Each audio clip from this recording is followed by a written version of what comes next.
Leçon de l'école du sabbat, lundi 22 mai 2023, le vin de la fureur. Le vin de la fureur. Lisons Apocalypse chapitre 17, le verset 1, 2 et 15. Là, il est écrit: Puis un des 7 anges qui tenait les 7 coupes vint, et il m'adressa la parole en disant: Viens, je te montrerai le jugement de la grande prostituée qui est assise sur les grandes eaux. C'est avec elle que les rois de la terre se sont livrés à l'impudicité, et c'est du vin de son impudicité que les habitants de la terre se sont enivrés. Verset 15. Et il me dit: Les eaux que tu as vues sur lesquelles la prostituée est assise, ce sont des peuples, des foules, des nations et des langues.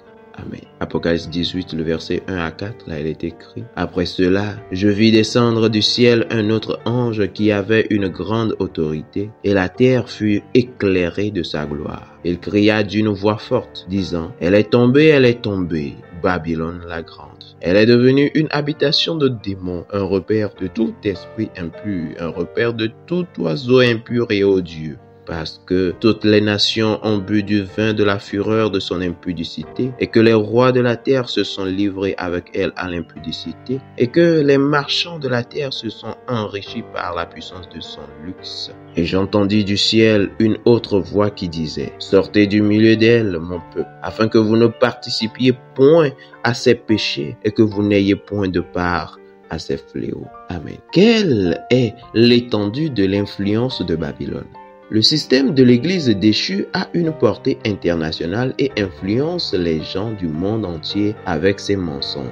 Satan est furieux à l'idée que l'Évangile soit proclamé à toute nation, à toute tribu, à toute langue, à tout peuple, et que cette bonne nouvelle du royaume soit prêchée dans le monde entier. Il emploie donc toutes les tromperies possibles pour captiver l'esprit des habitants de la terre. Apocalypse chapitre 14, le verset 6, Matthieu 24, le verset 14, Apocalypse 17, le verset 2.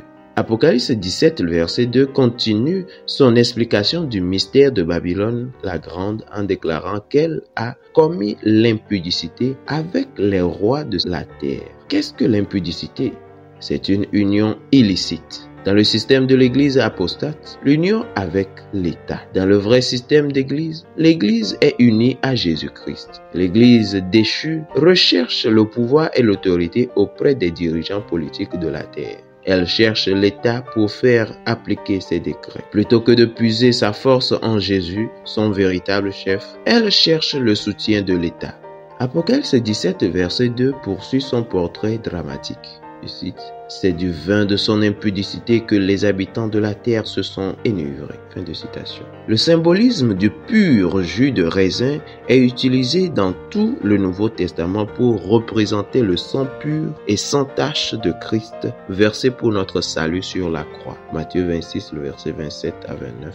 Dans Luc 22, le verset 20, Jésus dit, je cite: Cette coupe est la nouvelle alliance en mon sang. Fin de citation. Lorsque le vin pur et nouveau de l'Évangile est déformé et que les enseignements de la parole de Dieu sont remplacés par les enseignements des chefs religieux humains, il devient le vin de Babylone. Voir Matthieu chapitre 15, le verset 9. Remarquez également que Dieu appelle son peuple à sortir de Babylone. En d'autres termes, aussi corrompu et mauvais que soit le système, sa portée est si large qu'elle englobe, au moins pour un certain temps, ses fidèles, ou mon peuple, Apocalypse 18, verset 4, comme il les appelle. Cependant, le temps vient où Dieu les appellera à sortir de ce système corrompu et mauvais qui est sur le point de tomber à cause de sa nature corrompue et mauvaise. Cette habitation de démons et ce repère de tout esprit impur et odieux, Apocalypse 18, le verset 2. Quel est le rôle de ceux qui proclament les messages des 3 anges en étant utilisés par Dieu afin d'appeler son peuple à sortir de Babylone? Fidèles auditeurs et internautes, que Dieu vous garde. Amen.